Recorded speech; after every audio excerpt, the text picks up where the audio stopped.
o tema vai ser Enem. A prova é semana que vem e muita gente está correndo atrás de estudar e querendo saber o que pode cair no Enem e o que pode não cair no Enem. Então, um tema muito recorrente que cai no Enem é geometria plana. Tudo bem, Thiago, mas o que de geometria plana pode cair no Enem? Tem muitas questões do Enem que nos últimos 5 anos eles pediram um tema de semelhança de triângulos.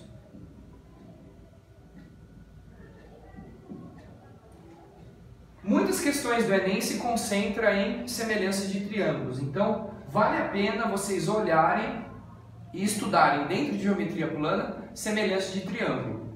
Outra parte é geometria espacial.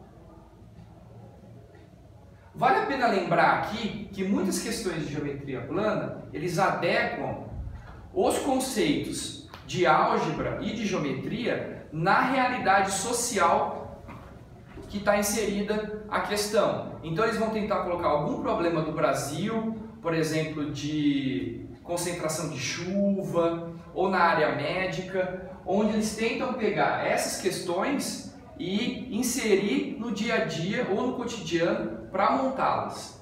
Dentro de geometria espacial tem uma forte concentração de cubos, e aqui eles podem pedir área total de cubo, área da base, volume de cubo. Eles pedem também paralelepípedo. O que é o paralelepípedo? É uma caixa de sapato, tá? É um estojo quadrangular na base e nas áreas laterais. Eles gostam também de pedir área total, volume e também cilindro. Essa parte de cilindro aqui é aquelas latas de óleos antiga ou da Nestlé ou de leite condensado.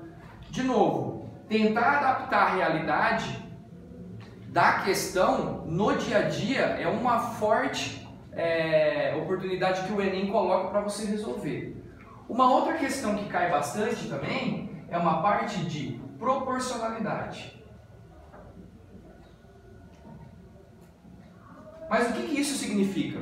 Proporcionalidade, o Enem está preocupado também nas questões de química e de física em um tema muito recorrente que é a regra de 3.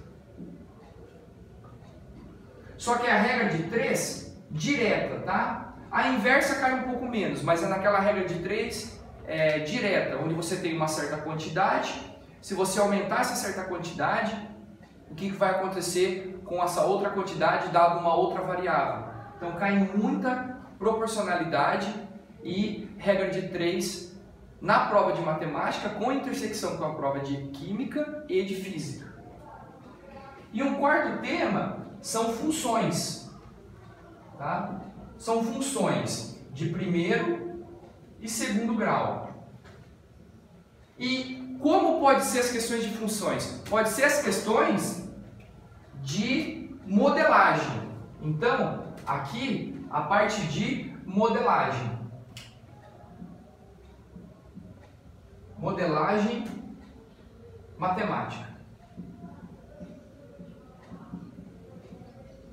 Então eles vão te dar um problema real, por exemplo, você entrar num táxi onde ele cobra um valor fixo pela bandeirada, mais um variável por quilômetro rodado, e vai pedir para você modelar esse problema e encontrar quanto você gastaria se você tivesse que andar 20 quilômetros, ou se você tivesse, por exemplo, R$50, quanto que você andaria com esse valor. Questões de na área médica também, eles gostam de pedir modelagem, por exemplo, de bactérias ou doenças, como você pode escrever isso, como você pode resolver. E uma coisa forte que cai no Enem é a parte de gráficos.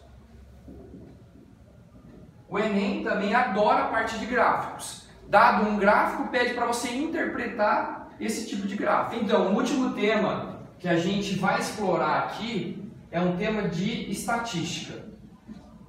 O que eu queria falar para vocês, e que é interessante, é o seguinte: há uns 10 anos atrás, esse tema não era recorrente na prova do Enem.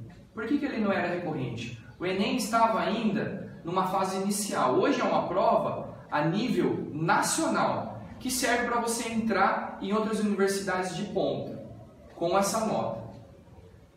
O tema estatística, eles gostam de pedir, por exemplo, a parte de médias, seja ela aritmética,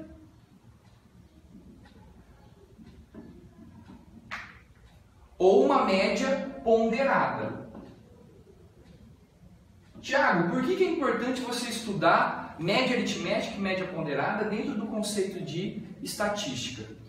Eles querem trazer, como eu disse, a realidade para a prova. Então é como se você tivesse que pegar um jornal, seja ele de qualquer frente, e interpretar essa parte de gráficos e o que você pode extrair de informação dessa parte. Então normalmente é um texto longo que vai cair para você e você vai ter que recorrer ao gráfico, ao texto, para conseguir responder esses tipos de tópicos aqui dentro. Outra parte que pode cair dentro da parte de estatística é uma parte de moda e uma parte de mediana. A parte de média aritmética, moda e mediana são medidas de tendência central. São 3 tópicos que caem e eles gostam de explorar. E um último também é uma parte de frequência. Tá? Essa parte de frequência é uma parte de frequência de dados. Ou seja, quantas vezes isso pode acontecer, quantas vezes isso deve-se a algum fato social e está dentro da prova de estatística. Bom, esses temas aqui que eu coloquei tem 95% de chance de cair. Agora, o que não pode cair? Mais do que falar do que pode cair, o interessante é a gente falar do que não pode cair. Ou seja, o que é difícil cair tem 5% de chance. Números complexos, por exemplo. Números complexos é muito difícil de você ver na prova do Enem. Se você pegar os 10 últimos anos, você vai ver uma ou outra questão. O Enem não gosta de explorar isso daqui. Então você não deve dar tanta atenção se você está preocupado em prestar o Enem. Outro tópico também que o Enem não explora é um tópico chamado polinômios. Polинômios. Ou seja, se você pegar essa parte de funções de graus maiores, terceiro, quarto grau, relações de Girardi, de Brioux-Ruffini, eles não exploram essa parte de polinômios.